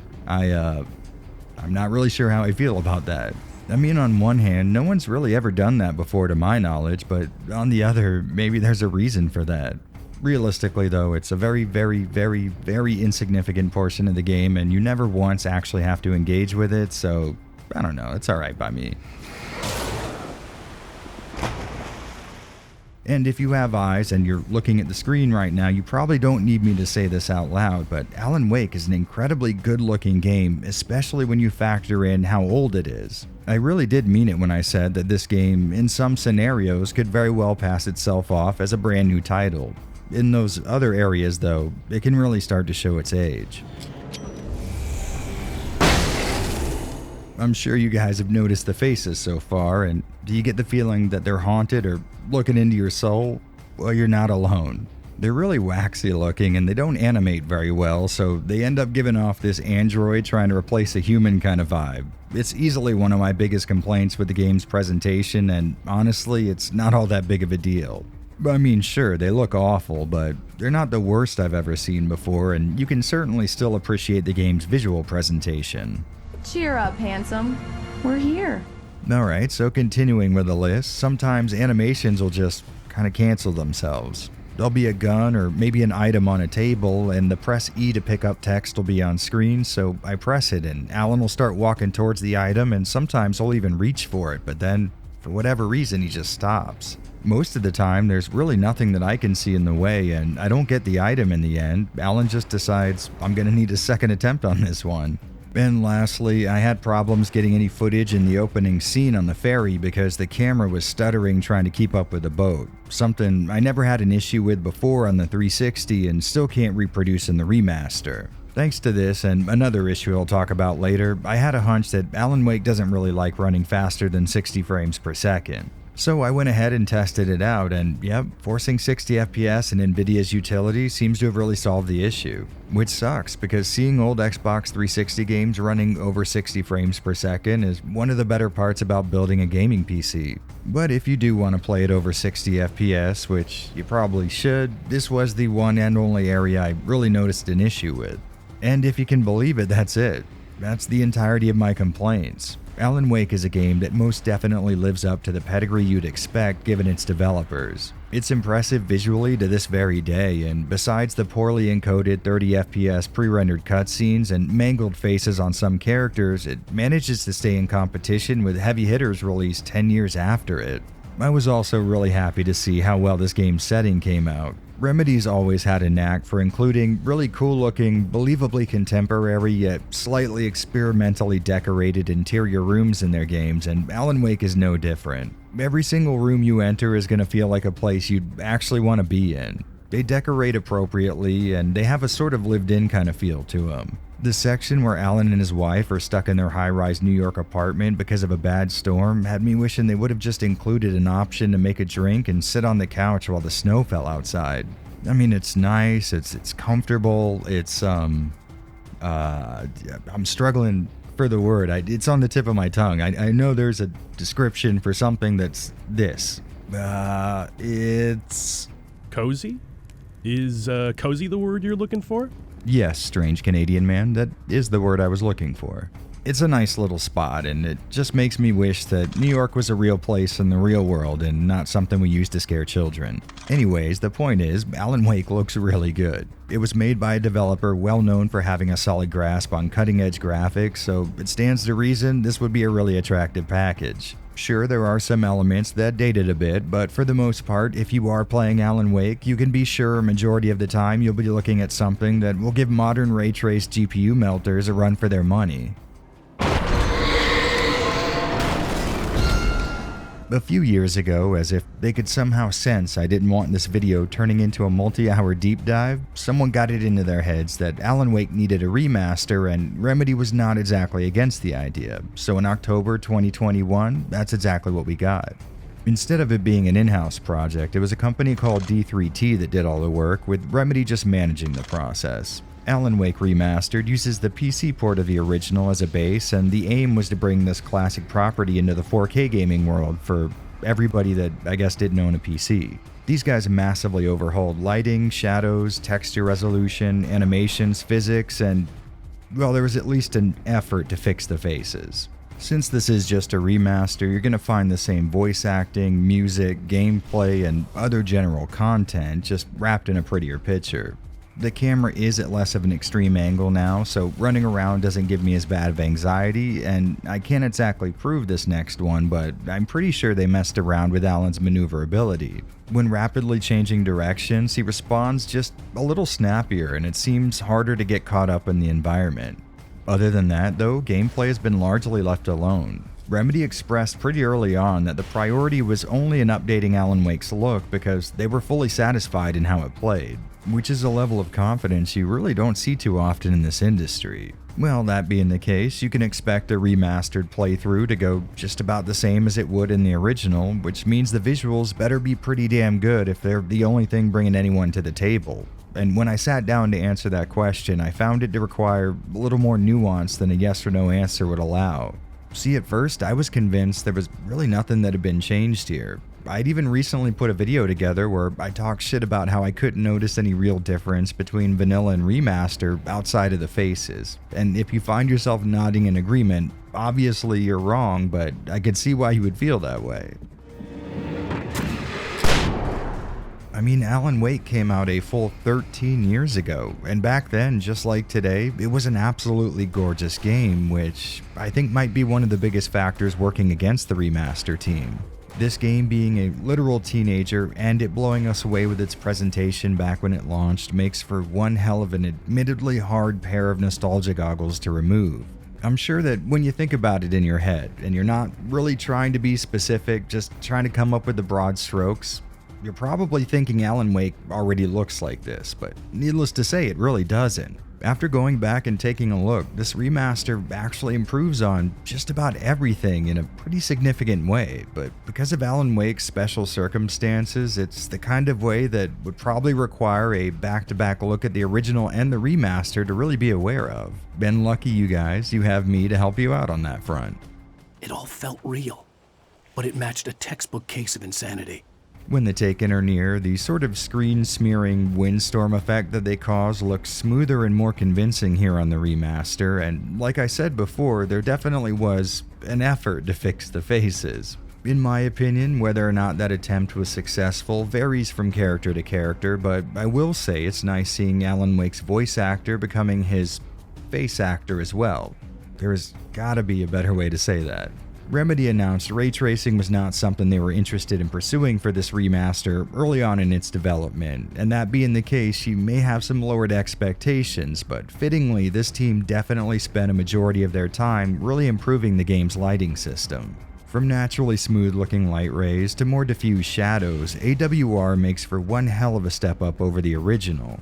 God rays are much more aggressive visually with more defined boundaries and radiance, and while reflections seem to have gotten no love, that's probably due to the original not really focusing on them either. The 2D textures also saw an increase in resolution, and it looks like they got the same treatment as the 3D assets, where some of them were completely redrawn when needed. I also noticed slight changes in the animation that plays when you pick up an item. Now it can cancel itself when you start picking something else up, which may not sound very big, but it ends up saving you a lot of time when there's a stash with a lot of stuff in it around. Now that the lighting, faces, and textures have been completely changed in this remaster, they couldn't exactly use the game's old pre-rendered cutscenes, so they pre-rendered new ones, which seem to have required all new motion capture performances. Either that, or they had access to the originals and altered them. Either way, these ones look really good regardless. Sadly, they did keep them at 30 frames per second, and I gotta admit, it can be very jarring hitting a 30 FPS cutscene when you're coming from 120 or more in gameplay on PC. And yes, for me that is a little annoying, but I would assume for 99.9% of you it's not really going to matter. I mean, if my comment section is anything to gauge by, I would assume a majority of you would have no idea if I changed the video's frame rate to 30 FPS like I did about 60 seconds ago. Okay, I didn't actually do it, but the fact that you had to think about it speaks volumes, I would say. And besides, I totally could have. I mean, I do have that power. You have to keep that in mind. I mean, my finger is just hovering over that button at all times, just waiting for you to fall out of line. Fail to like and subscribe a single time when I tell you to, and bam, your entire life's in 30 frames per second. But anyways, yes, in 2023, it is not exactly ideal to have anything at all operate at 30 FPS, but at the very least, these cutscenes no longer show such obvious signs of nasty compression, which to me might be just as important. And really, so far, the worst thing you could say about this little endeavor is that they could have done more to spruce it up. But going from the original Alan Wake to the shined up and fancy version, at least the PC port, sees some major problems getting introduced that A, didn't exist in the previous version, and B, makes it really hard to recommend to anyone. For example, this strange glitch that seems to come and go at random. I've got to assume it has something to do with the new lighting system, but either way, it was not a problem the original suffered from. Really though, even if this happened 10 times more often than it actually does, it would still be much better than dealing with this remaster's absolutely dogshit optimization. Back when I had a 3080 Ti, I struggled to get the game to stay above 60 FPS. Even when I dropped it down to 1440p, I just could not get performance to a level that I feel like should be there given this is a 13-year-old game. I mean, hell, even now with my 4090, it stutters a lot more than I'm comfortable with. Actually, this remaster is kind of special in that sense. This title was the very first time I noticed the trend of developers optimizing games specifically so that they only ran well using dynamic scaling tech like Nvidia's DLSS. And I know you guys are looking at the frame rate on screen right now and thinking I'm just being a spoiled brat, but it's not about me and it's certainly not about what video card I use. It's about you, and specifically what video card you use. See, what you're looking at right here is what you would get with the absolute most high-end graphics solution available, the theoretical best possible scenario. That's what it took to finally be able to play this remaster at a level of fidelity that at least matched the original.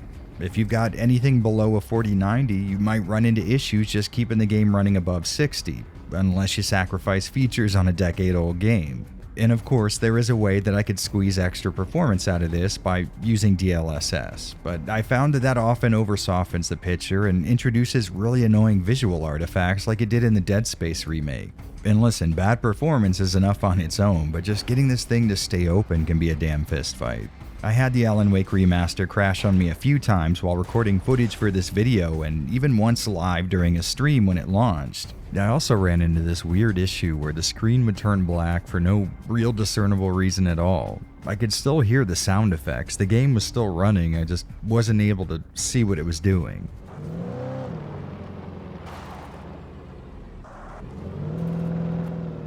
So I wouldn't go expecting a reliable level of stability if I were you, because you most definitely are not going to get it. And honestly, this last one I'm sort of hesitant to call a glitch because it's never not happening. I'm not quite sure why, but I'm relatively certain that the tweaks that they made to the physics of Alan's movement might have thrown off some other physics values, because literally every single enemy I kill in this game flies into the air on the last hit, which is the way it's supposed to work, right? They're just not supposed to be standing straight up every single time it happens. In the original, see how they fly through the air on their backs or curled into some kind of a ball on account of them being recently shot dead? But over here on the remaster, notice how each and every single one of them fly through the air about as upright as humanly possible, and even sometimes landing on their feet. Now this is going to sound really petty, but this is actually the worst issue for me as far as this remaster goes. One of AW's best features was its satisfyingly crunchy combat, but when this is happening at the end of it every single time, it can be really grating. If the whole ragdoll physics never quite kicking in is something that might bother you, this is probably going to be a deal breaker, if anything just because of its frequency, or at least that's the case with this specific port of the remaster. That's correct. I spent money on a completely different version of the Alan Wake remaster that I will never play again, all for maybe 1 or 2 minutes of gameplay footage. I probably shouldn't have unfettered access to my bank account. I see that now.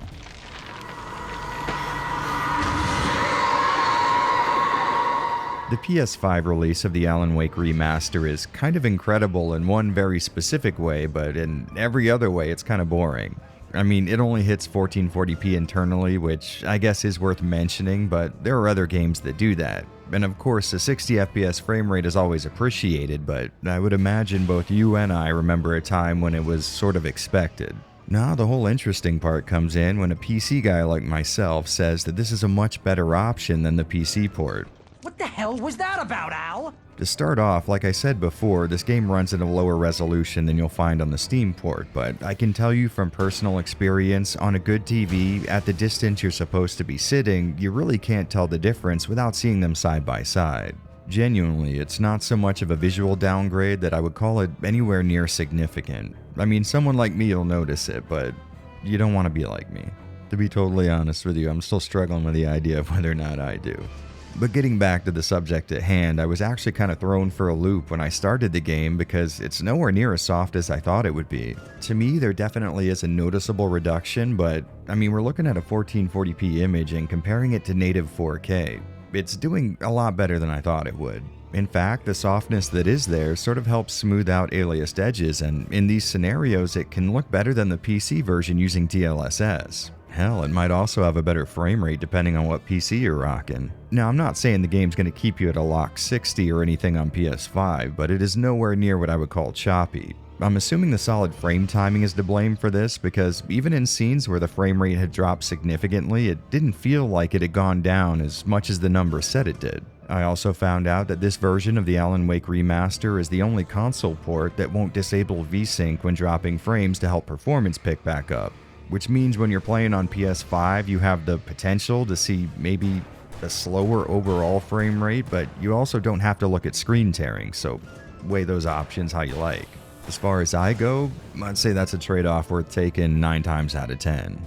But I saved the best news for last. Here on PS5, the ragdoll physics actually work the way they were intended to, which means enemies fly through the air as if they had just been killed by a gun and not like they were simply being erased from existence while actively doing cardio. As I was recording footage here on PS5, I sort of had a working theory that over on PC going over 60 frames per second somehow messed up the way that ragdoll physics were calculated, the same way the camera was messed up in the original. And you know, I'd love to tell you a solid yes or no on that, but as I voice this, Nvidia's control panel just refuses to open, and wouldn't you know it, Alan Wake Remastered doesn't allow you to set a frame rate in its settings, so I guess you and I can just collectively go fuck ourselves as far as this computer is concerned.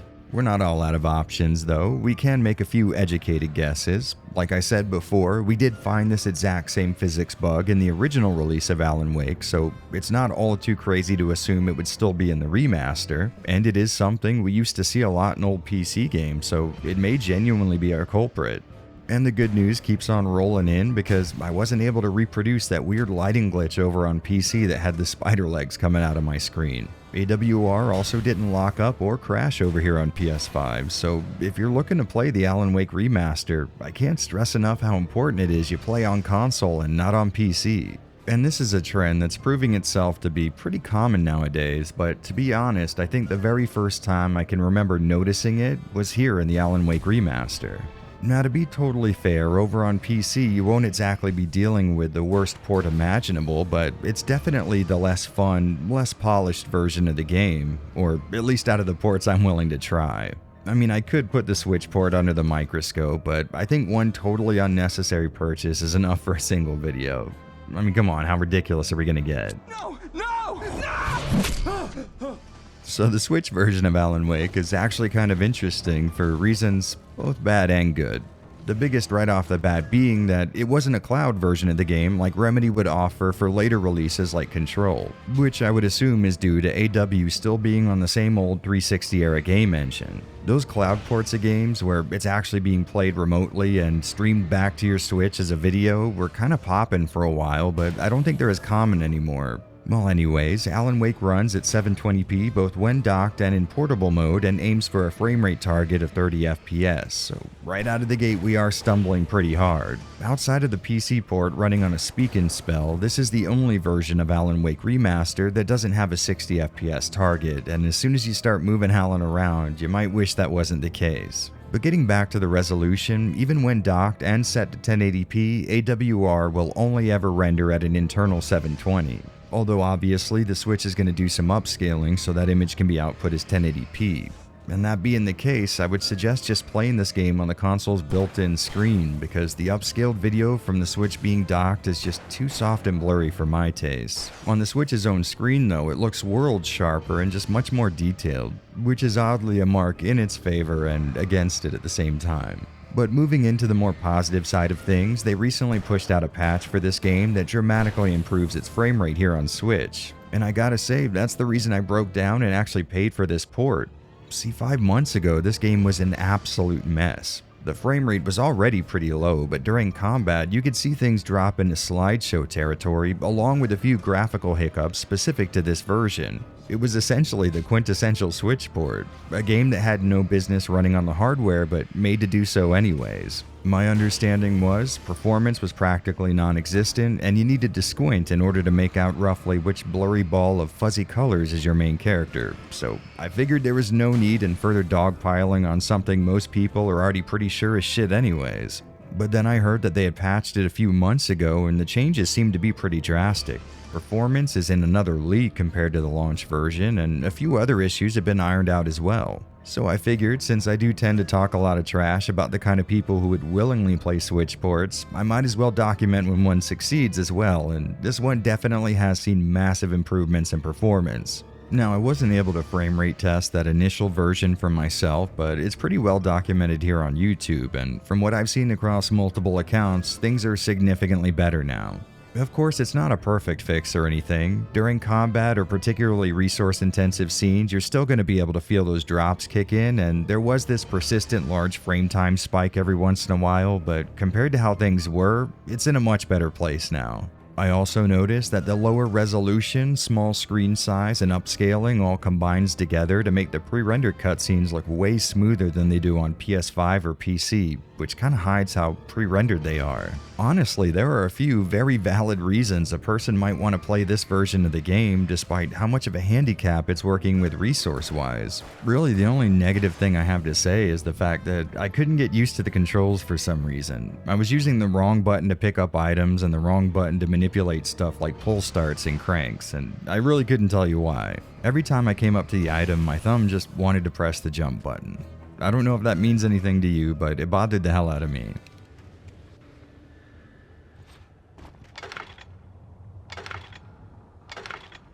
Well, other than that though, as long as you're using your Switch as a portable and not a home console, I'd say this is a really great option to have in your arsenal. You guys know normally I'd be screaming from up high about how all Switch ports are garbage, but in this very specific scenario, I'll say I'm happy to admit I can be wrong sometimes. It is a rare occasion, but we have to celebrate it the few times it comes around. This is not a goddamn debate, Barry. Okay, so if I'm being honest, I didn't exactly try too hard to hide my feelings in this video. I find Alan Wake to be an incredible little video game, and some of you might say that was a foregone conclusion given my devotion and love for Remedy's previous series Max Payne, but I would actually argue the opposite. Loving those games, but specifically Max Payne 2 as much as I do, it sort of made Remedy's job much harder. I mean, when Alan Wake was announced and looked so radically different from the game that I loved so much, I wasn't thinking to myself, boy, I sure did like that game about the depressed 38-year-old cop going on a killing spree in New York. I'm sure anything else Remedy makes will be great too. Nah, it was more like Max Payne 2 is one of the best games ever made, and if Alan Wake doesn't play exactly like it, I'm gonna take a little trip down to the Remedy offices to slap people until either my arms fall off or the SWAT team gets the okay to take the shot. Jesus Christ, did I really write that? Fucking hell. And I would have to guess that most fans, at the very least, felt similarly. Maybe not with the violence in the SWAT team, but anyways, Remedy had created for themselves one seriously tough act to follow, and sadly, depending on your metric, you may not say they rose to that occasion. It definitely sold well enough for a smaller company like Remedy to justify classifying it as a success, but they had adopted the backing of Microsoft for this project, and I would have to imagine the Big Green wasn't all too pleased with the return on investment. Which does suck, but there were a few issues outside the team's control that may have led to this. One of the bigger factors being that it launched alongside Red Dead Redemption, and you're never going to believe this, but back when it launched, Alan Wake was the most pirated game on the 360. So you could definitely say that there was a lot in the way of this game's momentum from the very start. Besides all that though, Alan Wake is one exceptionally well-made action horror game, and it tells a story that's both fun to follow and guaranteed to fill that specific lynch-shaped hole in your heart. Despite its less than impressive sales performance, I would say Alan Wake was a successful endeavor.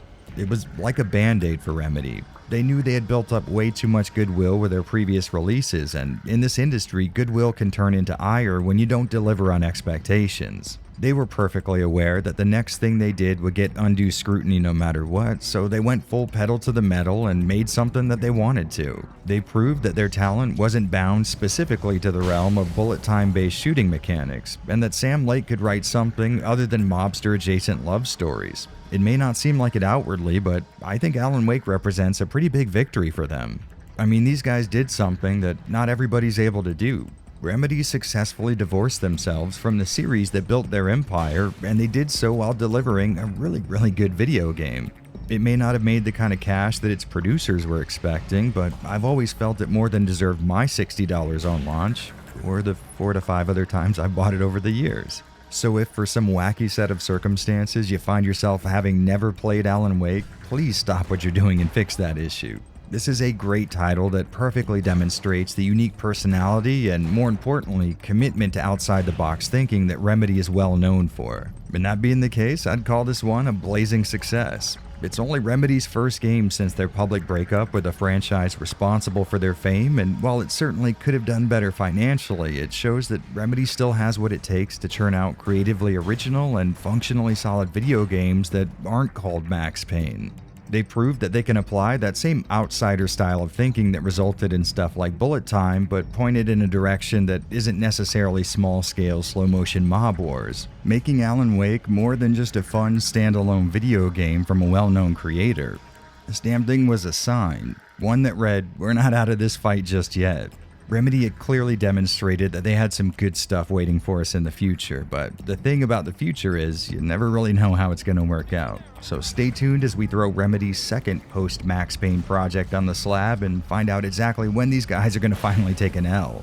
But until then, I hope all of you have a great day, and thank you very much for watching.